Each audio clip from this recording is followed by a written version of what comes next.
is Keys to the Shop, episode 301, Hiring and Training for Excellence. Well, hey everybody, and welcome to another episode of Keys to the Shop, where we give you insights, inspiration, and the tools you need to grow as a coffee service professional. My name is Chris DeFirio. I am your host for Keys to the Shop, and I am so grateful to have you here with us today for another episode, just past the 300 mark, but really we have like 500 episodes if you count shift breaks and special episodes. And to stay up to date with all of that, you need to get subscribed to the show. So wherever that subscribe button is on your device right now, I would encourage you to go ahead and hit that. And that way you'll always be updated with new content as it comes out. We have some pretty great episodes coming up, and also a new series on sustainability that's a little bit outside the box for Keys to the Shop, but I'm excited that that is coming out pretty soon. So stay tuned for that. And so subscribing is a great way to do that. Now, on top of that, sharing these episodes is a great way to spread the word about Keys to the Shop, and more importantly, the messages in each of these episodes that help coffee entrepreneurs and coffee professionals do great work in the cafe. So if you are really liking what's going on here and you have a friend or colleague that really could benefit from this, share the episode. Now, on top of the podcast, Keys to the Shop also offers consulting and coaching for you and your business. So if you're just getting started in coffee or you're already an established operation, there are a lot of ways that Keys to the Shop can come alongside you, help you get started on the right foot, level up your operations, work with you one-on-one, either on-site or remotely, all in the name of helping you create more profitability, more clarity, and more joy in this coffee journey. So if you are interested in that and want to find out more, we can have a free discovery call. Just email me, chris@keystotheshop.com. That's CHRIS@keystotheshop.com for Keys to the Shop consulting. Now, Keys to the Shop is brought to you by Prima Coffee. Prima Coffee is not just providing you with world-class commercial coffee equipment, but their focus at Prima Coffee is to help you select the right equipment for your business. So whether you're looking for brewers, grinders, or espresso machines, or things like under-counter refrigeration for your new shop or you're upgrading, Prima is an incredible resource to help you get outfitted and supplied with the absolute best. They curate the best from all over the world. It's a great website, prima-coffee.com, and you can peruse that and see what they have on offer there. Keys to the Shop listeners get 5% off their orders when using the code KEYS5 at checkout. That's KEYS and the number 5 at checkout gives you 5% off. Again, visit prima-coffee.com/keys and use that code KEYS5 for 5% off. And if you're in the market for commercial coffee equipment, you want to work with the best, then you need to work with prima-coffee.com. This episode is also brought to you by the Barista Series from Pacific. The Barista Series is the standard for excellence in plant-based beverages worldwide. The best coffee bars, the best baristas prefer this because it's designed and tested by them, the world's best, so that no matter what you get from their complete lineup of plant-based beverages, you can expect it to stand up to the heat from steaming, have awesome texture for latte art, and be balanced in the cup. So the coffee is always the focus of the beverage, and it's a great experience for your plant-based customers. So check them out over at pacificfoodservice.com. Get it in your store and try it today. I believe your customers are going to love it, and you're going to be impressed too. So if you want to serve world-class plant-based beverages in your shop, then you need to be using the Barista Series from Pacific. Well, hello everybody again, and welcome to today's episode. Hiring is one of the things that's on our mind as an industry. It's really difficult to find people to work in coffee right now. It's difficult to find people to work anywhere, I think. A lot of people are opting to stay home, and they have various reasons for doing so, and I know it's very frustrating for a lot of operators out there. And so the kind of hiring decisions that we do make are really going to have to count. They're calling this time of COVID the Great Reset. A lot of people have gone out of business, others have started businesses, and a lot of people in between are pivoting their business and refining what they do as a business as a result of the changing landscape. The value proposition that we give to people who want to work in our businesses is really important. And part of that comes down to how we have previously gone about building our businesses and building the reputation that we have and the expectations that people have going in. And we want people to look at what we do as a very attractive option for not, I wouldn't say like a career move, something that they can look at as a part of their work history that has contributed to their greater career. Not that they're going to make a career out of working for your business. I think that's unrealistic. And with the kind of staff shortages now, like I said, we really want to be better at hiring and better at training and onboarding and creating a staff experience that really speaks for itself, one that builds momentum for your business. We're going to touch on some of the issues of hiring and how you can attract more people to work for your business in this presentation. But I think a lot of what we have right now in our business that we're frustrated with comes down to usually a problem of hiring and a problem of what we do with the people that we have when we hire them. Once we hire them, what do we do? And that comes to training and onboarding. So this is a presentation that I gave at Coffee Fest in Anaheim. It was a one-time presentation, and so I want to give it to you today in the form of a podcast so that you might be able to benefit from it as well. And by no means is this an exhaustive study on the subjects of hiring and training, but I think there's going to be some things that help you out here. So let's get right into it. The first thing we're going to talk about, of course, is hiring. What we need to do first, before we approach anything, is prepare ourselves. We have to have certain mindsets and preparations already in place so that what we do afterwards is guided by something solid, something that will withstand the ups and downs of the process that we're about to undertake. And of course, hiring is one of those things that definitely has a lot of ups and downs. So with hiring, the first thing that we need to do is know your values and then connect those values to a job description. So there's a lot there. Let me explain. Knowing your values has to do more with specifically what your business and you as the operator want to see worked out in the day-to-day work of the business. And, we've walked through this, or I say we've, but I've walked through this with several clients where we start very general with a broad list of things, and then we start to get more specific as we go. You might start with something like, we want to offer amazing hospitality to our neighborhood and craft amazing, sustainable coffee and do it with a smile.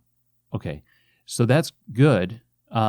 But when we are crafting amazing coffee and we're showing hospitality and we're smiling, and then have we accomplished our values in action?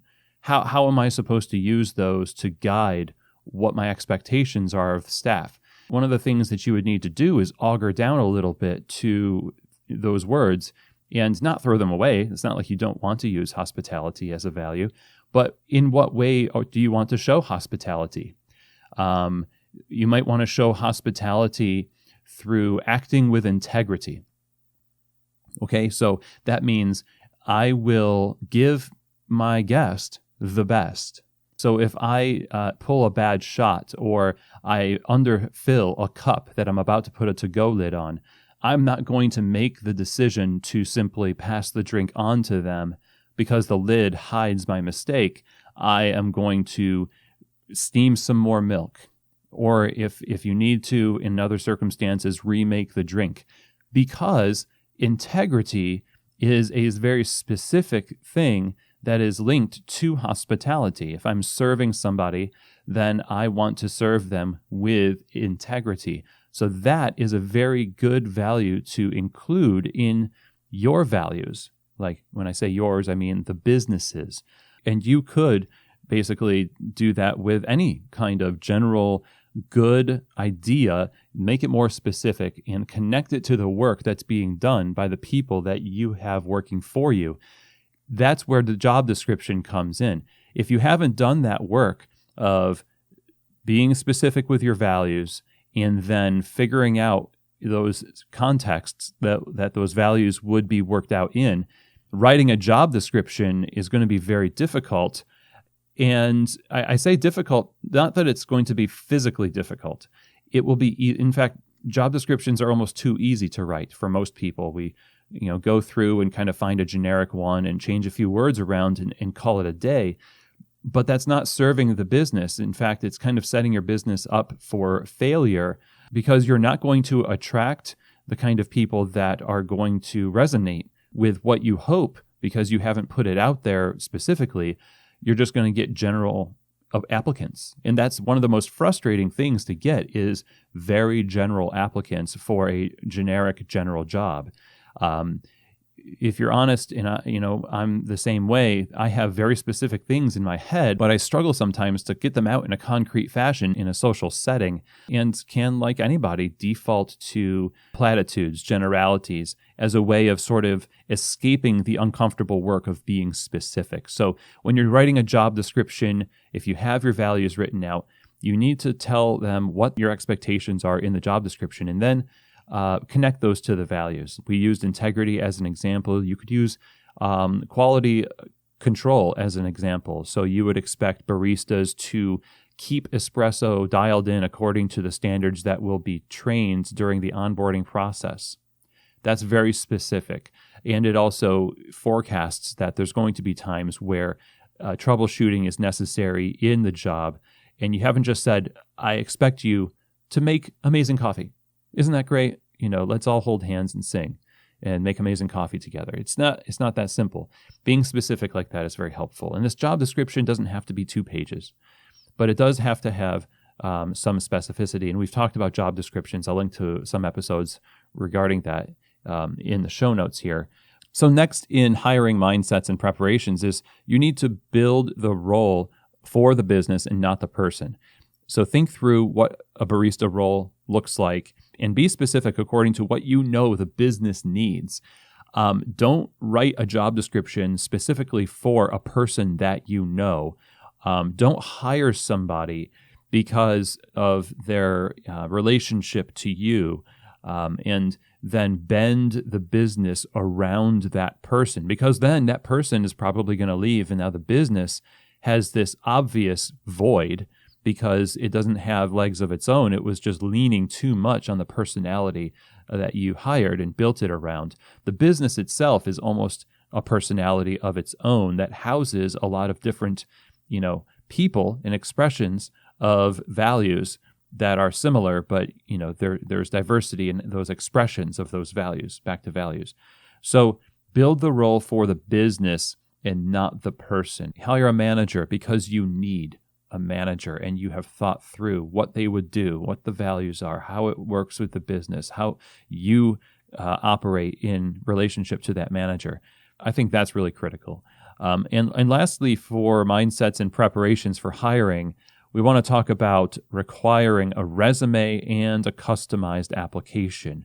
Okay, so when you're trying to recruit people, you want to require that they send you a resume of some kind, not just an application, but a resume. And even if they don't have previous job experience, they can still type out or even handwrite a cover. I've hired people that have done handwritten cover letters and just, talked a little bit about who they were, and people who have typed up formal resumes. And people that don't have job experience can talk about life experience. They can talk about their values. This is an opportunity for somebody to showcase who they are before you invest a lot of time and energy into them that you just don't have endless supplies of. So then customized application in tandem with that would be an application that's general, sure. All the basic information, references, past jobs, what you did in those past jobs, that fun stuff. We don't need to go into that. But customized means, for me, that you ask like 4 or 5 essay questions that are related to things that are very important to you. So let's go back to integrity, for an example. Integrity is important to you, and so you want to ask a question about something like, in your past jobs, describe ways in which you upheld and exceeded a standard even when it was not convenient for you to do so. And you give them the floor. You give them the opportunity to, talk about that. If you really value community, for example, and a very a specific neighborhood, like I have a client in Harlem, and my suggestion for some of their applications was to just ask people what their favorite part about Harlem is. What are some of their favorite experiences? Just give an open-ended question and then let them fill in what they will. Sometimes people will say very generic things. They will just use like 2 or 3 words, and then other people will just write very thoughtful answers. And of course, this whole time you're just kind of thinking about who this person is based on how you've given them the opportunity to interact with the resume and also these customized applications with these open-ended questions related to what you want to see in the kind of person that you are hoping to hire. So let's move on in hiring to how we're going to attract staff. So the first thing is reputation. Reputation is one of the most, I don't think it's really talked about as much as other things in terms of attracting staff because, and we'll get to some of the normal stuff, but reputation has a lot of sway in what people want to do with the hours of their lives that they're going to invest into your business, and they're not going to get them back. I've got 21 years of my life that I've spent in lots of coffee jobs, some of them good, some of them bad, and I can't get that time back. But the ones that I really appreciated usually were ones that I knew I would appreciate because they had already come highly recommended, and their reputation had preceded them from previous staff. So how you're treating the people you have currently working for you, how they're talking about you behind your back, and in their text threads, and people they talk about it, and they won't talk to you so much as they'll talk to their friends. That's the kind of thing that goes a long way. Like how you treat your staff is also evident to the customers, and how you treat your customers is achingly evident as well. It will get around. And if you're an amazing employer, everyone's, happy and cared for, and it's showing in the quality and the service, then it's more likely that you're going to have people coming to you for work because out of all the things that they could do with their time, they want to do something that's meaningful. And it's not so easy to just put that in the copy for your advertisement for a job and say, hey, want meaningful work? I think sometimes we just want to engineer our way into being the type of person or business that we want to too quickly. This is something that is built up over time. That's not very satisfying to hear right now, but there's never a wrong time to start working on revamping your reputation in the community. And by the way, in terms of reputation, if all you do is stay within the 4 walls of your coffee bar and you're not getting out into the community, how are they supposed to know who you are? If you are active in your community, if you're always donating to charities or supporting causes, or if you're always at neighborhood meetings, supporting, being active with your community, people are going to think of you more often when it comes to things like staffing and hiring. And you're just going to be known. And that really goes a long way. The next thing, of course, is benefits. Benefits in attracting staff is huge. I'm a big fan of the idea of doing what you can and not just what you can get away with. The two mindsets are very, very different. One is striving and pushing up against the boundaries of what is possible with the business and the money it has to benefit the employees who make the coffee shop run and without whom you couldn't do what you're doing now. The other mindset is, I'm going to see how cheaply I can run this thing. And obviously people see that for what it is. It's just cheap. And you have to determine that you're going to have a bit more of a generous mindset. You're not supposed to go into debt giving people benefits. That it's not if it's not sustainable, then you're actually not doing them a service or yourself, because the business is not going to last long enough to be useful.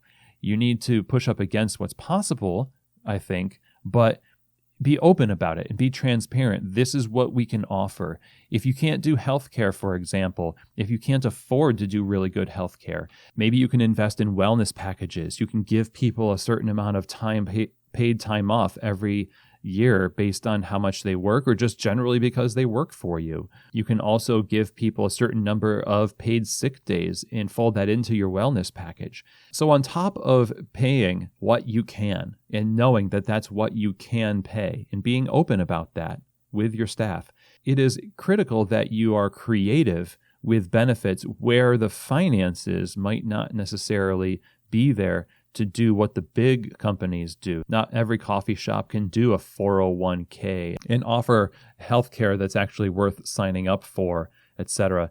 I won't say that it's the thought that counts, but I think it's the creativity that is then executed on with generosity behind it that counts. So there's a lot you could do with benefits of working for your business. Accessibility is another thing when it comes to attracting staff. Casting a wide net around the community is critical. Most of us will go to a few places to put up a job description. We'll go to Instagram. We'll go to Indeed. Some people will go to Craigslist. That used to be more of a thing, and now it's, I don't know. You just don't really. Indeed is like a more upscale Craigslist, and you have to filter through so many that don't fit the bill. The thing that I think is missing, though, is an urgency to spread the word in an evangelistic way. And what I mean is, think about your city. There are parts of your city, especially ones that may be more disenfranchised, that don't necessarily follow you on Instagram, or they're not even aware that you exist. Okay. There are tons of people in your city who would be amazing for the job. And I think we intuitively know this, and that's why it's frustrating to try to hire people, because you're like, I know it's like 500,000 people in this city, and even if there's only 3,000 people in this city, I just want 2 staff. I just want 2 people. Well, you have to go where the people are. And it's not going to be only people that follow you on Instagram, and not everybody is searching Indeed for job listings. There are a lot of people that are just working in jobs that they wish they could quit, but are inactive in terms of looking for other work. But when presented with an opportunity, they would probably switch jobs. And so what you could do is just partner with other organizations that have similar values to you and let them know that you're hiring. Do you donate to an urban garden, your coffee grounds? Well, why not tell them that you're hiring, and what would it look like to advertise this role in your newsletter, this urban garden newsletter? And maybe they just know people that would love to work part-time in your business. You can go to churches, you can go to activity centers, you can work with schools, colleges, you can go out and just pound the pavement, And that's what I mean by evangelistically. You can't just sit there and put things out digitally and expect people to just line up. And I think especially in this economy, you need to go out there and find them and get creative about who you're partnering with. And it starts with, partnering with organizations that have customer bases and networks outside of your traditional network. This also increases the accessibility of these jobs to other people who are more marginalized in society and aren't as plugged into all this to apply for your job. So in review, attracting staff looks like building a great reputation, which you can start anytime in the community with your staff and your customers, getting creative about benefits and approaching that from a point of generosity as well as practicality. Don't go, again, into debt with trying to get people benefits that you can't afford to give them and then lose the business, of course. But you have to, again, be generous with that. And then accessibility. Get out there, get outside of your comfort zone, partner with organizations and people with different networks, and be evangelistic about this. Now, when it comes to the hiring process itself, we're going to talk about the actions to take. I think first step is to have a phone interview, or at least a phone conversation to set up an in-person interview. In this phone conversation, just as much as in an interview, you are on high alert. You're not trying to come across that way, but you are paying attention to the way they handle themselves on the phone. Do they answer the phone like, what? And then you tell them that, oh, you're the manager at this coffee shop, and they quickly go like, oh, hi, how are you? Oh, good, I'm glad you called. I've had people do an about face like that before, and it's a red flag for me personally, because when you are not having a great day on the bar, are you just going to be that former person? Are you going to just let yourself go easily no matter who's calling? Obviously, if somebody is calling you and you put it in an application, you should be expecting somebody to call you up, right? It shows a lack of presence of mind, a lack of etiquette, and it's just a red flag. And there's other things that you could see in that conversation too that may resonate and may not. In-person interview then is going to be the interview where you need to kind of get curious about what their resume and their application says. Get them to talk about these things in person with you in an environment where they feel free to be very open. Don't have a clipboard out. Don't write things down when they talk. Please, just don't write things down. Trust in your memory. If you have to write things down, get ready to write them down afterwards. But if you start getting super formal, then what happens is they do too. And now you've just closed off any insight that you have into who this person is, and you're either going to not hire them and miss out, or you're going to hire them and then find out who they are on the bar, and you might not like it. So keep it as casual as possible while still being very intentional and trying to find out who they are as a person. You give them enough space to show you how great they are, or how terrible they are. You know, if they're throwing everyone and their mother under the bus during this interview, then you've, I guess, done your job to help them feel comfortable that they can do that with you. But, you know, they've kind of sealed their own fate in a way by being that open. The next thing is to schedule a follow-up interview, which then would probably be done with a second person, somebody different than yourself, asking somewhat different questions, with the intention that if we've invited you to come to this interview, then it means we're thinking you might be right for the job, might have some more questions, but if all goes well, we could be prepared to offer the job right then and there. Okay, so all of this to say, you know, there's a lot of preparation that goes into hiring and finding out who a person is. There's other ways people have done it: group hiring, group activities, watching how people interact with each other, getting to know you games. There's all sorts of tactics you can research out there that I think are good. But these, to me, are the basics. In this process of looking at the person, I think the main thing you should be coming back to every time you ask a question about them is, where are our values in their words, in their previous experiences, in the way they're handling themselves? Are they exhibiting those specific values that we have as a company, that we have done the work to hash out? Are they exhibiting them now? Is this the person that I want to see serving my customers? Can they work with my existing staff? Can they work with others? All those things. It comes back to how those values play out. So it doesn't matter if they have experience in the business of coffee. Do they have experience in living out those values in other contexts? You have to check yourself for bias in this process too. I think human beings tend to prefer people that are like themselves, you know, and we have to constantly be checking ourselves to say, are we giving somebody a pass because of that? And maybe operate with a little bit of skepticism towards our initial judgments and remain curious about our own thinking and, of course, their thinking and the way that they're behaving. The last thing here in the action part of hiring, in the process of hiring, is get feedback from others. It's great to check yourself for these kind of biases that you might have, but there's nothing like checking in with other people to see what they thought. That's why you have a second interview, but it's also why when somebody comes in for an interview, I'll often ask staff what they thought of the person, because they'll offer them a coffee and see how they behave.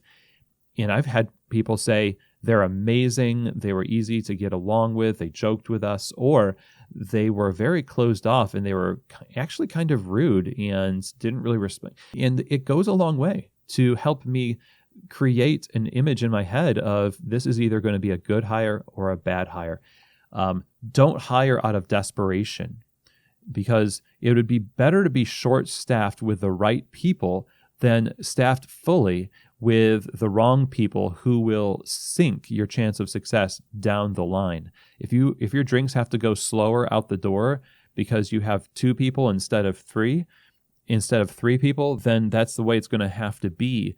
I hate to see people make bad hires because of desperation, because that desperation, while it's alleviated in that minute, it's going to come back around and it's going to bite you in the butt later on in a way that is way harder to undo.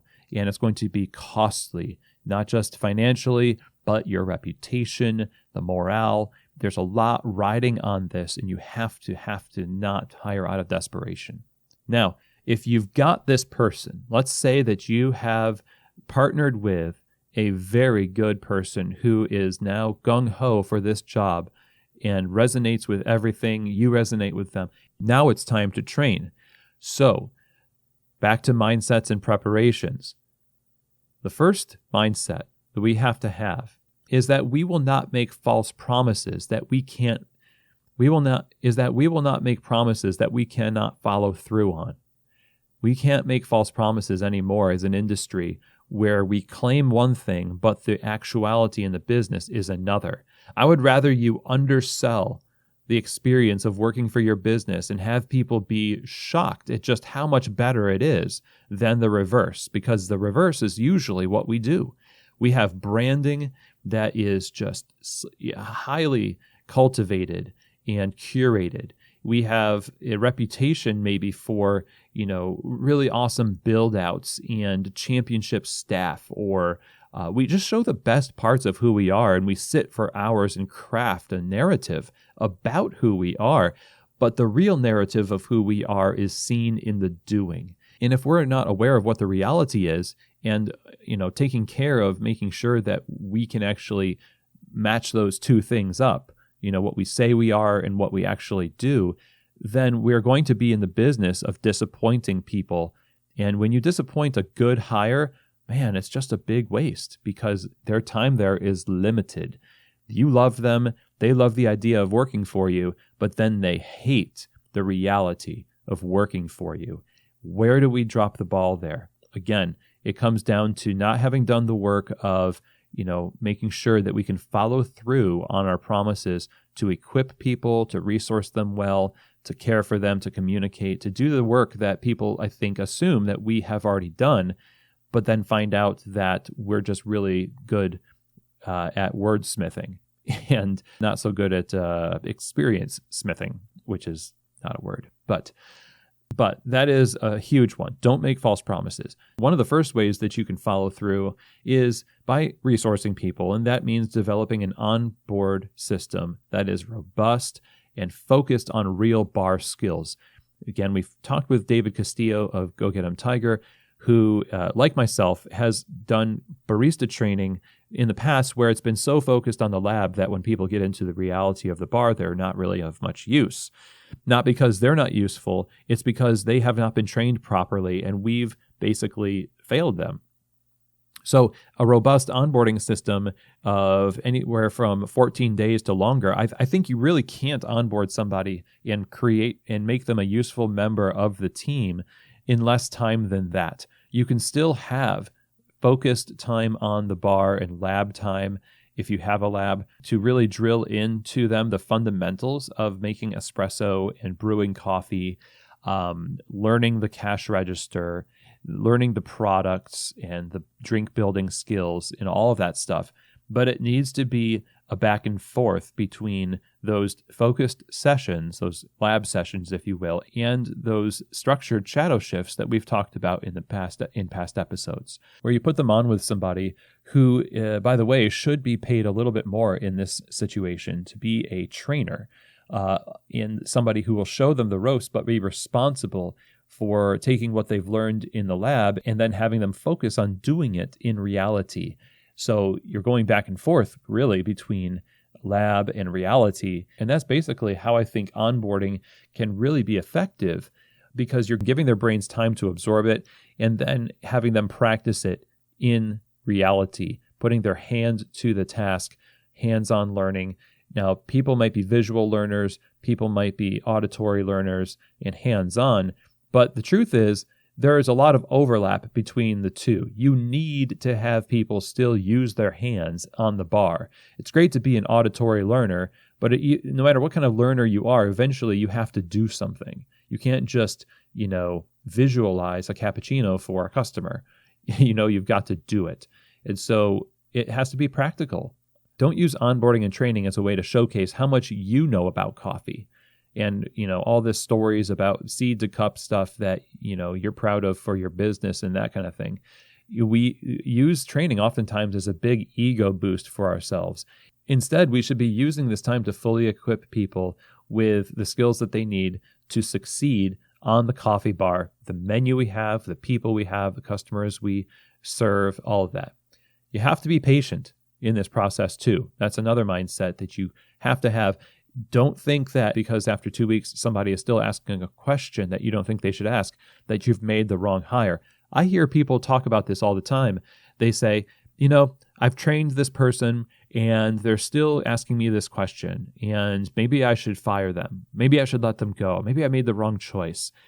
As if human beings can simply just know everything and just not ask questions after training. I think our expectations are slightly unreasonable when it comes to training. We talked about this on the episode, Hard Work is Hard, where it is hard work to train somebody. And the fact that there might be some stress involved, and the fact that there might be things that frustrate you, and you think, man, they should be getting it by now. That's natural. That's not like a red flag all the time of a bad hire. Some of the best hires that I've ever had have been very slow learners who eventually became the best employees. You have to decide what the line is for yourself, right? But I think the line should at least be critically examined, and we should assume that maybe we can be a little impatient with this process. If you've got a good hire, you should be patient with them, okay? Because you don't want to lose them, especially now. Which leads us to the last mindset, which is just be prepared to invest in this person. I find that there's a correlation between how impatient somebody is with staff when it comes to training and expectations, and how little they're actually given in terms of benefits and appreciated as employees. If you have the mindset that values your employees, you will be prepared to invest time, attention, resource, of course, the money to help train them. That will allow them to, in turn, help you make money and help them also help you train people in the future. It's all kind of a virtuous cycle, but it starts with the idea that we are going to invest in them. We're going to be patient. We're going to be the agents of clarity and resourcing for them the whole way, because we want to hang on to these people, and it's obvious that they want to hang on to us too. They want to work here, and we love that they want to work here. Let's show it in the way that we bring them on. Now, when it comes to the actual training part of the onboarding process, there are some things that you need to put into action. First, I think you need a manual for processes and the why behind the processes. When you're teaching people how to make a mocha or how to make a cappuccino, there should be a step-by-step process that's very specific and gives some explanation of the why behind the actions. So if I tell people to use a long-handled whisk to mix in the chocolate of a mocha with the espresso, for example, I want to tell them to use the long-handled whisk because it incorporates the chocolate better with the espresso. You can say that at any point in the instructions, and it's not going to be a burden for somebody to read this. It's just a few words, but it solves the big problem of having to walk back and correct people who choose to use a long-handled bar spoon instead of a whisk. And you could have just solved that by creating a process that was in a manual for how to do the things that you're about to train them to do. This is a support system for your standards that, unless you have it, is going to your processes are going to suffer from the telephone game where everybody just does what they kind of thought they heard, or somebody told them that they should do, or someone they respect told them they should do it.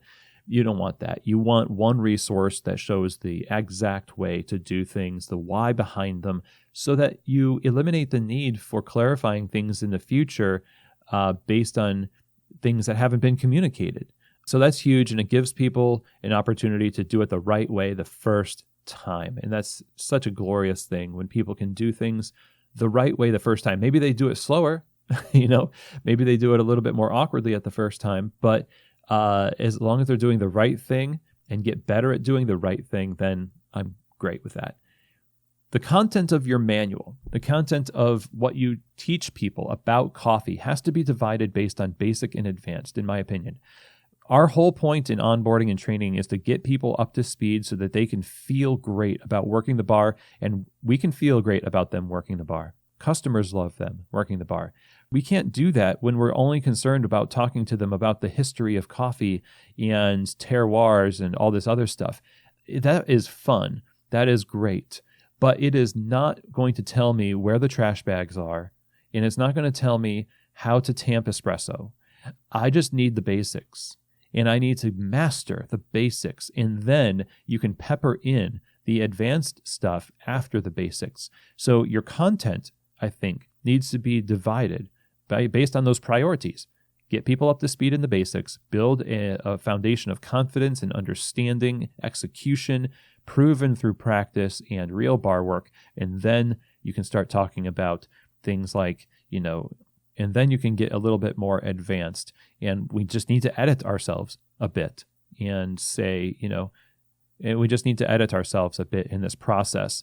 Next, of course, we need to train people on real bar skills by using drink drills, by using actual menu items that we're going to make. I used to be the type of trainer who would have people make 15 or 20 traditional cappuccinos and think, well, everything you need to know about being a barista is kind of encapsulated in a cappuccino, so I'm just going to have them do that. And then all of a sudden, you're surprised at the fact that they can't make 5 teas, 4 Americanos, and an espresso plus a smoothie because you never had them trained to do that. You just had them do those competition drinks or the ones that you love doing when customers order. You're just like, oh, they ordered a traditional cappuccino. I get to flex.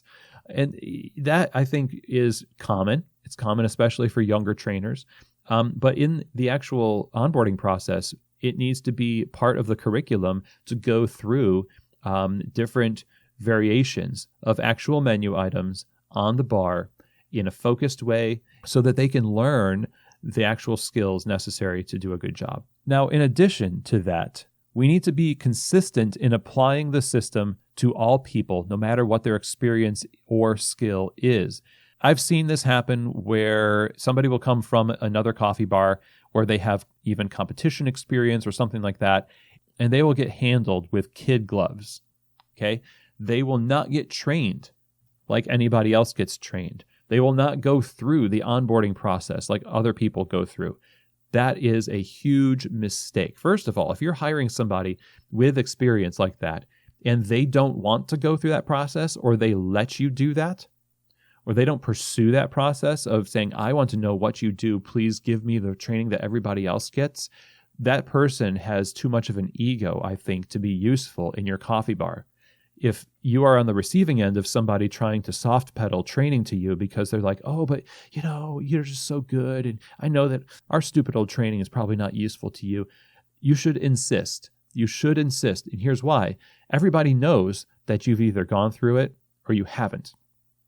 If you jump the training, if you test out of it and you don't go through it, I think it sets you up for having people think that you're just too cool for school. You're not part of this group as much. You're just somebody on the outside. You don't want that monkey on your back. And beyond the reason I just said, a great reason for applying this consistently to everybody, no matter who they are, is that you have the presence and peace of mind that you are not just going to give trainers the ability to call an audible based on their subjective opinion about somebody's skill or past experience, because all we're about here is creating consistency in quality. And when people are equipped to do a great job, they will probably stick around longer. Even if in the beginning they had to go through more training than they thought they needed to go through, or they knew they needed to go through, at least they know. At least they understand, and they can ask questions, and you have the opportunity to maybe talk about other things in the training process too. But skipping people on to new levels ahead of time before they've gone through the onboarding process, or just having them skip the process altogether, is problematic, in my opinion.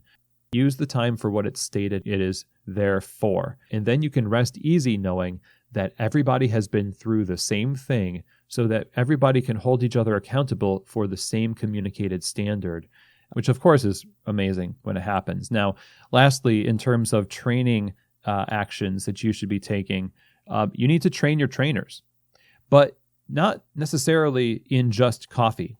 Because I've seen trainers where all they do is they're really good at their work. They're really good at the bar. They know all the drinks. And so what they do is they start investing time and energy into esoteric pursuits in coffee. So they start learning about these, fermentation processes out there. It's a lot of novel stuff because they've mastered the basics. Instead, what you should be doing is training them to be teachers.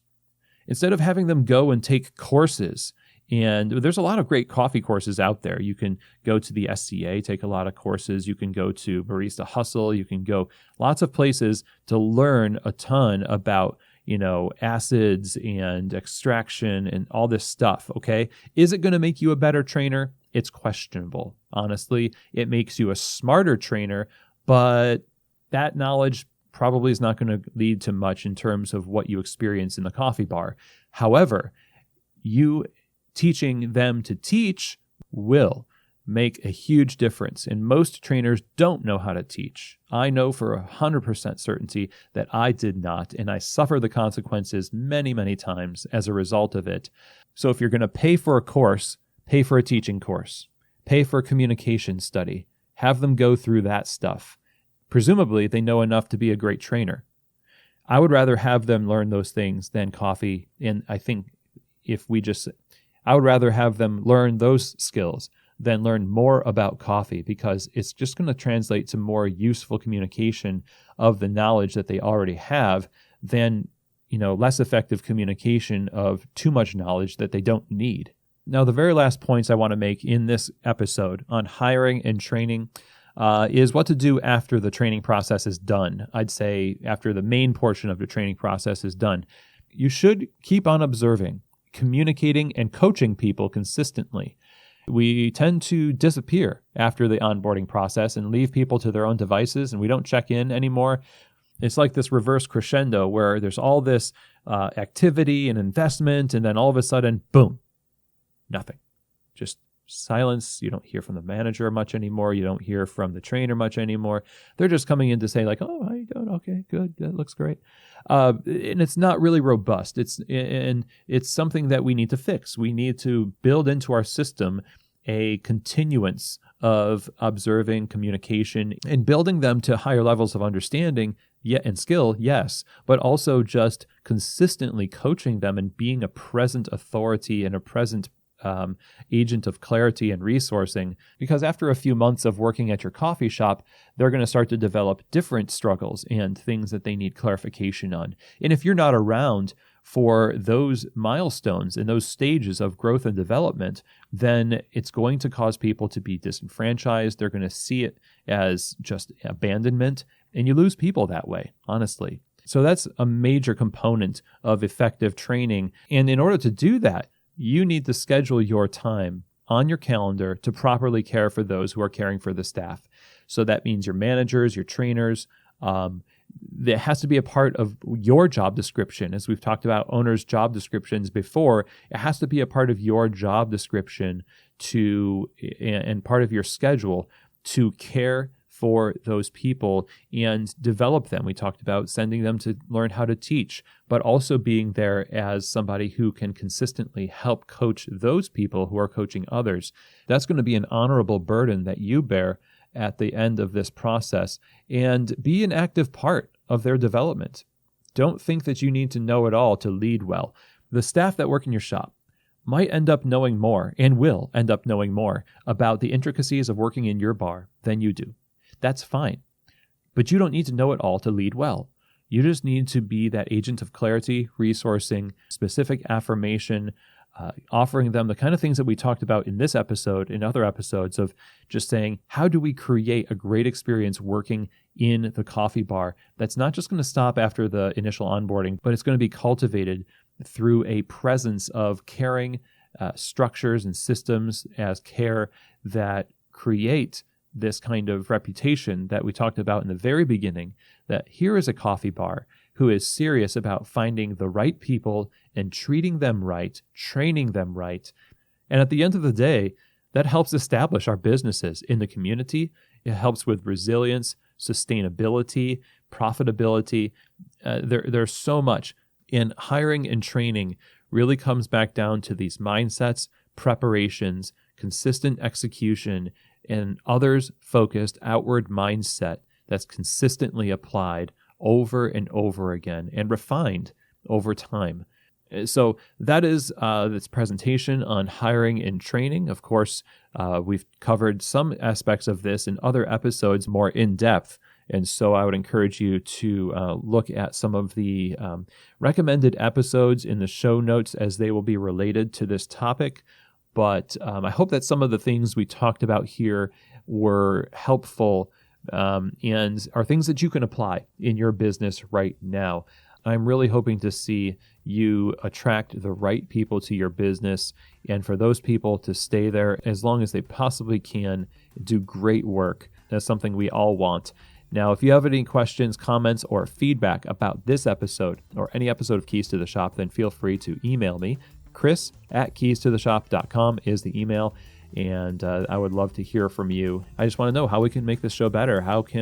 What things do you want to hear about that we haven't covered? What guests should we have on the show even? This show is made for you. I want it to be continually relevant and practical to help build a thriving retail coffee community. So again, Chris@keystotheshop.com is the email. And speaking of hiring and training, of course, I gave this talk at Coffee Fest trade shows, and I give a bunch of other lectures there as well. And if you don't know, Coffee Fest trade show is, I think, the best event that you can go to if you're interested in learning how to build a thriving retail coffee business. Over 25 years, that's how long Coffee Fest has been, multiple times a year, offering lectures, workshops, trainings, an awesome trade show floor, great community, and competitions. It is a dynamic event that I love going to every year, and I would love for you to go as well, because I think it's something that's going to be very useful for your business and your team. So you can go to coffeefest.com to learn more information. Next show coming up is in November in Portland, Oregon. Go to coffeefest.com to learn more about that, and also shows that are coming up next year. I think we're going to be going to New York for the first one in 2022. Again, for more information, go to coffeefest.com. And with that, that is the end of our show today. Thank you, everybody, so much for taking the time to listen. I appreciate you all subscribing, sharing these episodes, and as always, I hope that this episode has truly given you keys to the shop.